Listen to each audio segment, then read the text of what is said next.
Hello everybody and welcome to Pinto's Preview here on 740thefan.com and KFGO.com, and as you can tell, I'm in downtown Fargo right now as ESPN and their crew puts the finishing touches on the ESPN College Game Day set, as ESPN's College Game Day will be live downtown Fargo from 8 to 11 on Saturday morning. The national stage has brought themselves to Fargo. It's an unbelievable event, not only for Fargo itself, but for the North Dakota State University football program, and we'll get into that in just a little bit. But first, I'm going to look back at the last couple weeks. Of course, NDSU last week had a bye, and then the week before that beat Ferris State pretty handily at home. Not really surprising against a Division II team. I think the only thing that I took out of it really was the fact that the starters did not leave the game until about halfway through the fourth quarter. I thought that was kind of surprising.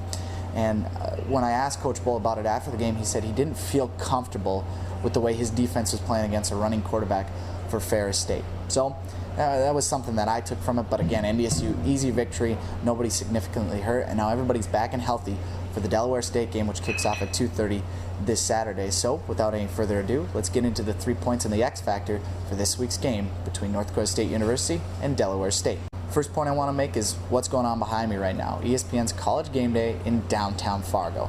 An unbelievable event, an unbelievable thing happening for the North Dakota State University football program. Recruiting will benefit, name recognition will benefit. It's just going to be a benefit for everything the university has to offer across the board.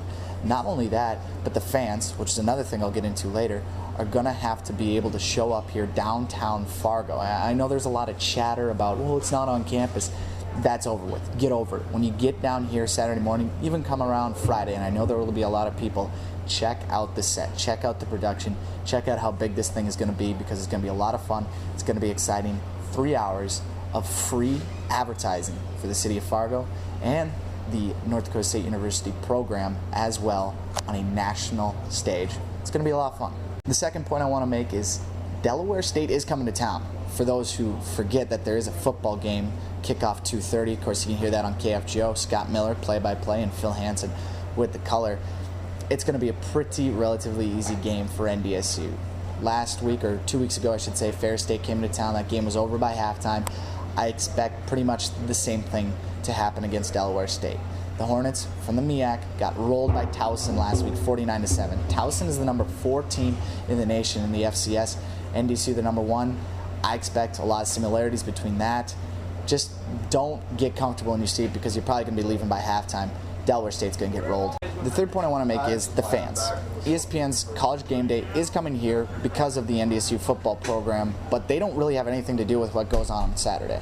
This is all for the fans' experience. Think about it. 7,500, 10,000.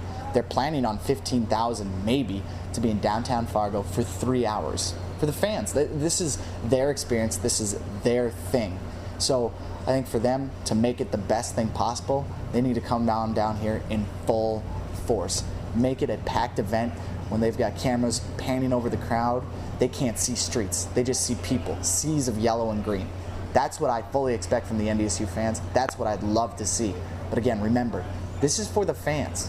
I think the only involvement that maybe players are going to have are interviews that happen leading up to Saturday. So to me, the fans really need to come out and make this event special, make it lasting in the minds of ESPN that, boy, NDSU is really, really crazy about their football team.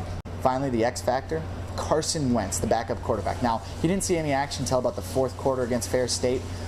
Here's hoping that he sees more action this week. I'd like to see the mobility. I'd like to see the arm strength. I'd like to see how he runs the offense. He's the quarterback in waiting. He's a guy that a lot of people are touting as a guy that could be better than Brock Jensen athletically. If he gets 3 to 4 series, which I hope he does, that would be perfect, because we're probably not going to see him the rest of the year. And you're hoping you don't see him the rest of the year, because if that's the case, Brock Jensen is staying healthy. So expect Carson Wentz, hope for Carson Wentz, if you're me, to get 3 to 4 series in there offensively, and let's see what he can do against a Delaware State team that I think is going to get rolled.